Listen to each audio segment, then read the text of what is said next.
Hello student, जैसे कि कल हमने पढ़ा था state matter in our surrounding NCERT class 9 का पार्ट 1। आज हम बात कर रहे हैं उसके थोड़ी डिटेल में जो मेन पॉइंट है।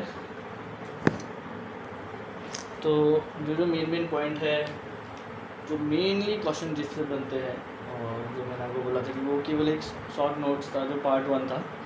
और वो पार्ट 1 भी इम्पोर्टेंट है क्योंकि उसमें आपको मैंने थोड़ा बताया था कि क्या क्या इस चैप्टर में है। जब हम किसी चैप्टर के थोड़ी ब्रीफिंग कर लेते हैं, मतलब समरी कर ले लेते हैं, तो हमें पता लग जाता है कि उस चैप्टर में क्या क्या पढ़ाया गया है। ठीक है, तो हम फिर उसके थोड़े पॉइंट्स और ज़्यादा जानने की ये पढ़ते हैं। और एनसीईआरटी में हमें बिल्कुल सही चीज़ें पढ़ाई जाती है, और कि हमें कितना पढ़ना है लिमिटेड, और कितना किसके उसके अकॉर्डिंग ही हमसे क्वेश्चन पूछे जाते हैं। और एनसीईआरटी बुक में सारा कुछ होता है, बस हमें थोड़ा उसको डिटेल में जानने के लिए हमें फिर दूसरी बुक्स की हेल्प लेनी पड़ती है। तो पहले हम बात करेंगे जो सबसे इम्पोर्टेंट था हमारा स्टेट ऑफ मैटर में। ठीक है, मैटर और सराउंडिंग का जो मेन पॉइंट था वो था स्टेट ऑफ मैटर। ठीक है, स्टेट्स ऑफ मैटर में मैंने आपको पढ़ाया था कि 3 तरह की स्टेट्स होती है, सॉलिड स्टेट, लिक्विड स्टेट या गैस स्टेट। 2 और तरह की स्टेट्स होती हैं, बट उन्हें हम पढ़ते नहीं हैं। मेनली जो हमारे बुक्स में होगा वो हम ये 3 स्टेट पढ़ेंगे, सॉलिड, लिक्विड, गैस। और जो प्रॉपर्टी पढ़ेंगे वो भी हम इनकी पढ़ेंगे, सॉलिड, लिक्विड और गैस की। और जो 2 और स्टेट्स है मैटर की वो है प्लाज्मा, एक बोस आइंस्टीन। ठीक है, एक बोस आइंस्टीन करके एक और जो मैटर की स्टेट वो है वो बोस आइंस्टीन है, और एक है प्लाज्मा। ठीक है, तो उसके बाद हम पढ़ेंगे सबसे उसको इसमें हम पढ़ेंगे पहले पढ़ेंगे जो फर्स्ट टॉपिक रहेगा हमारा आज का, वो रहेगा प्रॉपर्टी ऑफ सॉलिड, लिक्विड और गैस। ठीक है, तीनों प्रॉपर्टी में जो मेन है वो रहेंगी शेप, और जो स्पेस, जो पार्टिकल के बीच में स्पेस रहता है वो कैसा है, शेप, और शेप इसी से बनता है। ठीक है, और उसके बाद हमारा जो नेक्स्ट टॉपिक रहेगा, अगर हमें सॉलिड से लिक्विड बनाना हो, लिक्विड से गैस बनाना हो, या सॉलिड से गैस बनाना हो, और वो हम कैसे किसी मैटर को चेंज करते हैं, तो बोलते हैं इफेक्ट ऑफ टेम्परेचर या इफेक्ट ऑफ प्रेशर। दो जो कल मैंने आपको पॉइंट ही बताया था कि कैसे सॉलिड से लिक्विड बना सकते हैं टेम्परेचर इंक्रीज़ करके, जैसे प्रेशर इंक्रीज़ करके गैस टू सॉलिड कन्वर्ट कर सकते हैं मैटर को। तो उसी में जो हमसे डेफिनेशन पूछी जाती है वो पूछी जाती है fusion, solidification, what is the definition of evaporation, what is evaporation, what is condensation। सबसे इंपॉर्टेंट रहता है सब्लिमेशन, बहुत ज़्यादा पूछा जाता है। सब्लिमेशन क्या होता है, सब्लिमेशन प्रोसेस क्या होती है, सब्लिमेशन प्रोसेस बहुत इंपॉर्टेंट प्रोसेस है। ठीक है, और इससे रिलेटेड ही क्वेश्चन आता है। और उसके बाद है डिपोजिशन। ठीक है, और उसके बाद है इफेक्ट ऑफ प्रेशर। एक और आपके लिए वर्ड है हीट। ठीक है, ये भी मैं आपको बताऊंगा, इसकी डेफिनेशन बताऊंगा, और इसका क्या फार्मूला रहता है, और लैटेंट हीट होता क्या है, ये जो इसमें भी हम बात करेंगे। ठीक है, तो सबसे पहले स्टार्ट करते हैं हम प्रॉपर्टी ऑफ सॉलिड, लिक्विड और गैस। ये हमारा पहला टॉपिक है। ठीक है,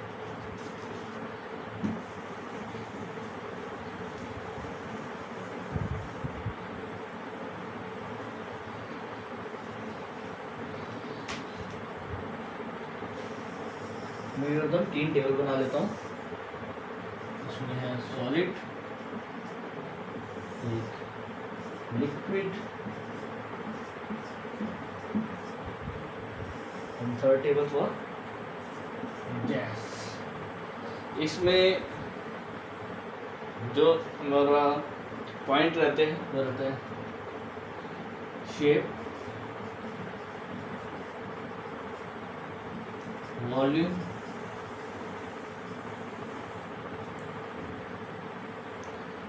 बाउंड्रीज,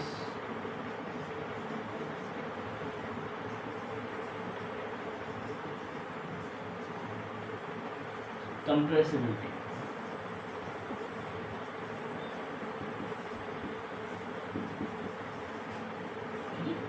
यही जो 4 पॉइंट है, उन 4 पॉइंट में हम आगे बात करेंगे। सॉलिड थोड़ा मैं दिखा देता हूँ, कंप्रेसिबिलिटी क्या है। ये माना कोई आयरन का स्मॉल स्मॉल स्मॉल, ठीक है, हमारा कोई आयरन है, ठीक है, Fe जिसे हम बोलते हैं Fe। इसमें पार्टिकल है या मैटर कैसे बना है, मैटर बना है सबसे, मैटर की डेफिनेशन क्या है, anything which occupy space have जिसके जो कहीं पे स्पेस जिसका हैव डेफिनेट वॉल्यूम या हैव डेफिनेट वॉल्यूम नहीं बोलेंगे, sorry, which occupied space have mass have volume, ठीक है, वो क्या हो गया, मैटर हो गया। जैसे आयरन की बात करेंगे तो आयरन कैसे बनता है, आयरन का जो एटॉमिक नेम है वो है Fe, ठीक है, जिसे हम केमिस्ट्री की लैंग्वेज में बोलते हैं Fe।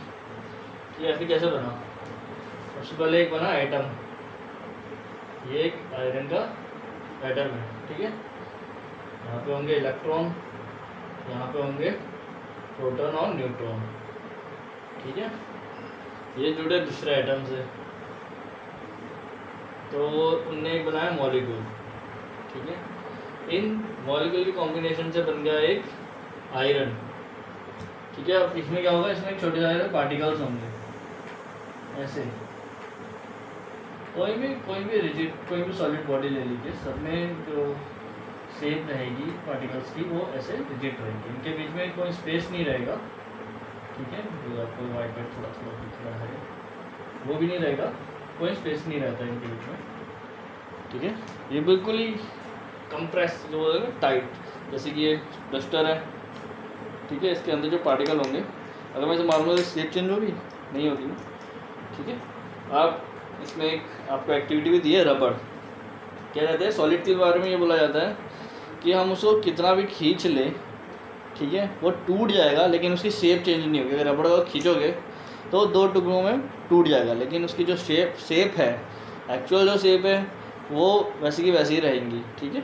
अगर वो रबड़ ऐसा है, वो उसे मैंने खींचा और पीछे टूट गया तो 2 भागों में बढ़ जाएंगे, लेकिन वो रेक्टेंगल तो रेक्टेंगल ही रहेगा, ठीक है, स्क्वायर स्क्वायर रहेगा। ये कोई और शेप में है तो ट्रेनविक शेप हो जाएगी, लेकिन फ्लेक्सिबल रहता है, क्यों, क्योंकि उसकी एक प्रॉपर्टी होती है फ्लेक्सिबिलिटी रबड़ की, तो उससे वो खिंच जाता है, ठीक है। ये डस्टर नहीं खींचेगा, ये सॉलिड है, ये इसकी प्रॉपर्टी नहीं है फ्लेक्सिबिलिटी की, सॉलिड की, ठीक है। शेप के बारे में तो शेप उसका एक डेफिनेट शेप रहेगा, ठीक है, जैसे सॉलिड है तो इसका एक डेफिनेट शेप है, ठीक है। इसको अगर मैं किसी जार में डालूंगा तो इसकी शेप चेंज नहीं होगी, ठीक है, या किसी बोतल में डालूंगा तो ये सॉलिड की शेप चेंज नहीं होगी, तो have a definite shape, have a volume, fixed volume है, जैसे इसका ये वॉल्यूम है तो ये इतना रहेगा वॉल्यूम, इसका वॉल्यूम भी चेंज नहीं होगा, ठीक है। उसके बाद बोलते हैं बाउंड्रीज बोला गया है ये पार्टिकल्स के लिए, ठीक है, हैव अ डिस्टिंक्ट बाउंड्रीज, ये पार्टिकल जो इतने टाइट है तो इधर से उधर फ्री मूव नहीं कर सकते हैं, फ्री मूव कर सकते हैं गैस में पार्टिकल, इसमें रिजिड बॉडी है तो इससे रिजिड बिल्कुल बाउंड्री में फिक्स रहेंगे, ठीक है। तो ऐसे मूव फ्रीली, जो पार्टिकल का मूवमेंट है वो फ्रीली पार्टिकल का मूवमेंट सॉलिड में नहीं होता है।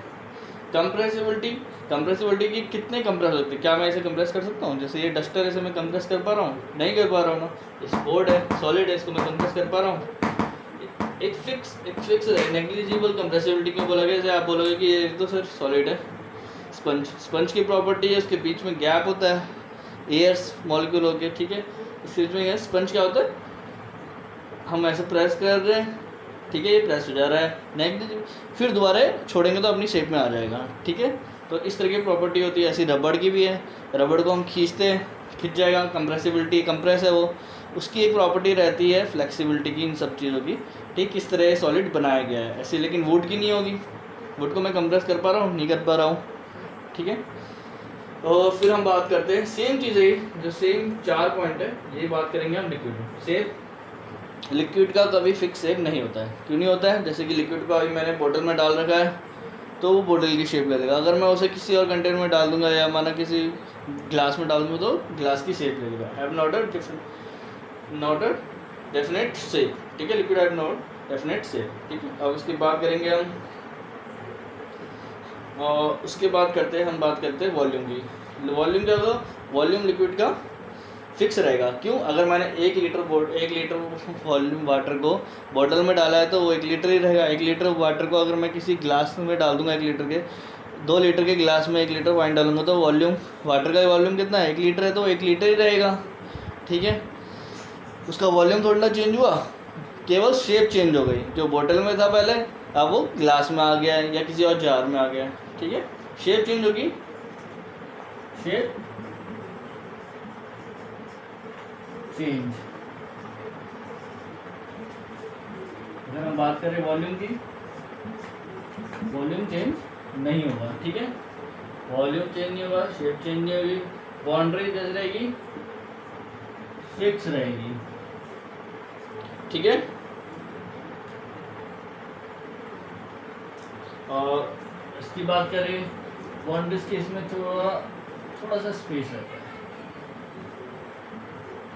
जो पार्टिकल्स होंगे उनके बीच में थोड़ा स्पेस रहेगा कंपेयर टू सॉलिड।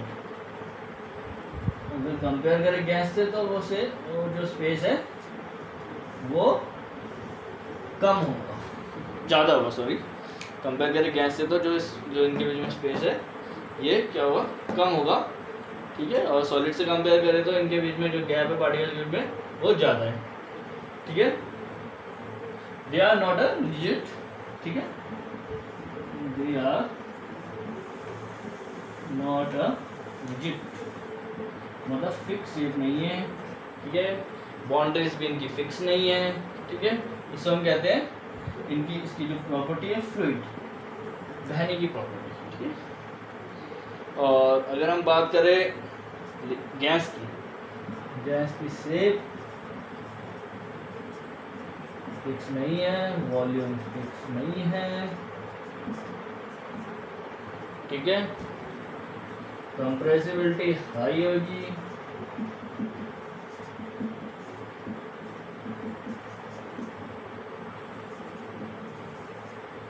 मतलब गैस की बात करते हैं, जैसे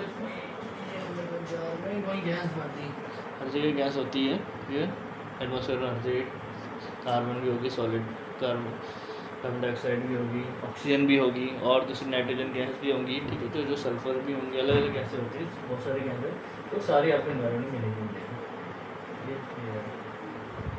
फ्रीली मूव करेंगे, जहाँ इनकी मर्जी वहाँ घूमेंगे, आवारे भी हो सकते हैं, ठीक है, तो ये कहीं भी घूम सकते हैं। और कंप्रेसिबिलिटी सबसे ज़्यादा गैस की होगी, ठीक है, गैस को हम बहुत ज़्यादा कंप्रेस कर सकते हैं। अगर हम उन्हें कंप्रेस करेंगे तो किसमें कन्वर्ट हो जाएंगे, ज़्यादा से ज़्यादा कंप्रेस करेंगे तो सॉलिड में कन्वर्ट हो जाती है, ठीक है। तो gas have not a definite shape, not a definite volume, compressibility high, मतलब have not a definite shape, ठीक है। तो कंप्रेसिबिलिटी हाई और रिजिड नहीं होंगी, ठीक है। और गैस की प्रॉपर्टी है जो है फ्यूज़न, कहते हैं मिक्स हो जाने का, मिक्स कहते हैं, जैसे कि कभी आपने देखा होगा घर में खाना बन रहा है और आपकी स्मेल आप दूसरे रूम में बैठे हो वहाँ तक पहुँच जाती है। इसी के ऊपर एक एक्टिविटी एनसीईआरटी में क्यों पहुँच जाती है, क्योंकि जैसे कि फूड से ये वो निकली, ठीक है, उससे भाप निकली, ठीक है, जब कोई खाना बन रहा है वो भी किस वेपर में निकलती है, वेपर फॉर्म में, वेपर फॉर्म किस में, ठीक है, वेपर है, और ये मिक्स हो गई जो सराउंडिंग की एयर है उसके साथ, ठीक है, तो ये ईजिली फ्यूजन हो जाता है, ठीक है, तो वो स्मेल आपके रूम तक पहुंच गई, ठीक है। ये प्रॉपर्टी किसकी होती है, गैस की। गैस के कारण नहीं होता है, क्या सॉलिड की स्मेल पहुंचती है। अगर मैं बोलूँ कि आयरन की स्मेल, मुझे ये लकड़ी की स्मेल क्या, मतलब वो नहीं, गैस की प्रॉपर्टी होती है कि इसमें फ्यूजन हो जाता है, ठीक है, मिक्सअप हो जाती है, तो उस कारण हमें दूर तक स्मेल होती है। जो करना फिजिकल प्रॉपर्टी में स्मेल भी आता है, स्मेल भी एक फिजिकल प्रॉपर्टी का ही पार्ट है, मैटर की फिजिकल प्रॉपर्टी का, ठीक है।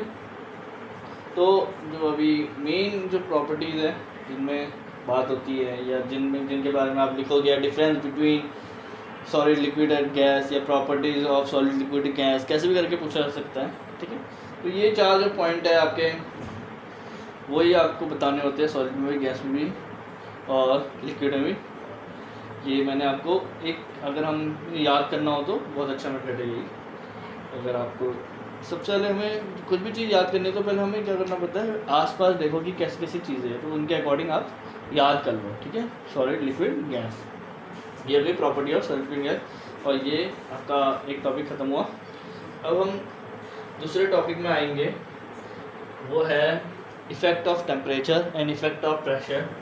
किसी भी मैटर में इफेक्ट, प्रेशर का क्या इफेक्ट रहेगा, टेम्परेचर का क्या इफेक्ट रहेगा, और जो डेफिनेशन है सब्लिमेशन, वेपोराइजेशन, ठीक है, कंडेंसेशन, लेटेंट हीट, ये सारी चीज़ हम इस वाली वीडियो में पढ़ेंगे अभी, सबसे पहले हम बात कर लेते हैं इफेक्ट ऑफ टेम्परेचर।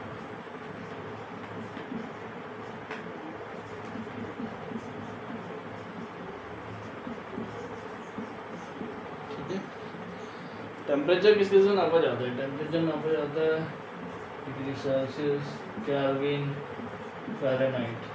ठीक है, आपको ये पता होगा कि एक होता है 0 डिग्री सेल्सियस, एक होता है 100 डिग्री सेल्सियस, और उसी में केल्विन की बताना और फ़ारेनहाइट की भी आपको पता होनी चाहिए कितने, कि 0 डिग्री सेल्सियस में कितना फ़ारेनहाइट होगा, कि 0 डिग्री सेल्सियस में कितना केल्विन होगा। ठीक है, ये बहुत जरूरी चीज़ें हैं।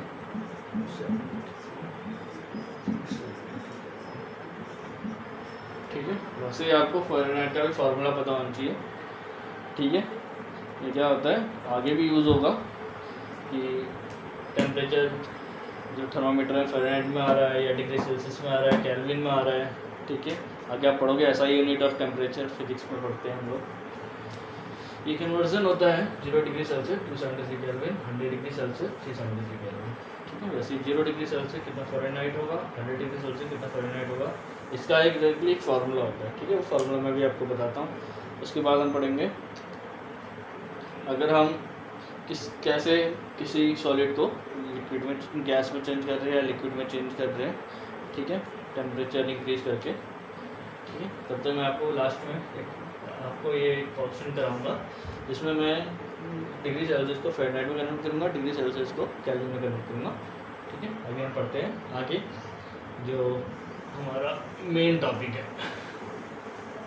ठीक है।